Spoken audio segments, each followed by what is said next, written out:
بسم الله الرحمن الرحيم. يقول يا ليتني قدمت لحياتي فيومئذ لا يعذب عذابه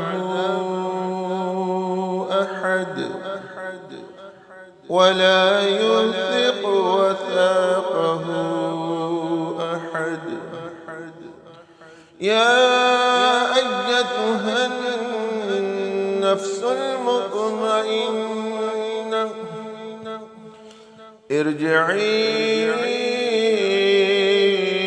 إلى ربك راضية مرضية فادخلي في عبادي وادخلي جنتي